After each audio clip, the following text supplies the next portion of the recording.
আজ তোমাদের শোনাতে যাচ্ছে যে গল্পটার নাম কালো শাড়ির মহিলা, এক ভয়ঙ্কর রাতের গল্প।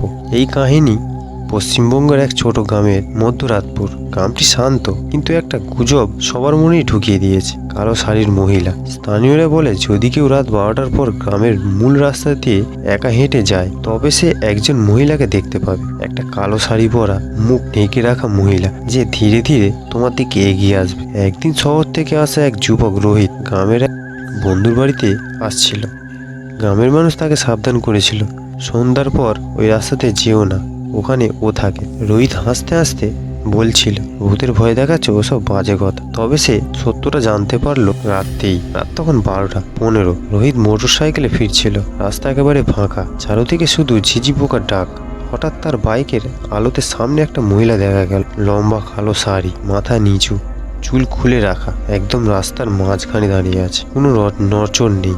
রোহিত ব্রেক কষলো, তার গা ঠান্ডা হয়ে গেল। সে ভাবতে লাগলো সেই গ্রামবাসীদের কথা। সে মহিলাকে জিজ্ঞাসা করলো, আপনি এখানে কি করছেন? কিন্তু মহিলা চুপ। তারপর সে ধীরে ধীরে মুখ তুললো, আর তখন রোহিত শরীর অবশ হয়ে গেল। মহিলার চোখ ছিল একদম ফাঁকা, গভীর অন্ধকারের মতো। তার মুখ বিকৃতি, যেন কেউ আগুনে পুড়িয়ে দিয়েছে। সে ধীরে ধীরে রোহিতের দিকে এগিয়ে আসতে লাগলো। রোহিত আতঙ্কে বাইক ঘুরিয়ে পালানোর চেষ্টা করলো, কিন্তু বাইক স্টার্ট হচ্ছিল না। মহিলার শরীর আস্তে আস্তে মাটি থেকে একটু উপরে উঠতে লাগলো। তারপর এক বিকট চিৎকার। মহিলাটা বলে উঠল, আর কখন ওই রাস্তা দিয়ে যাবি?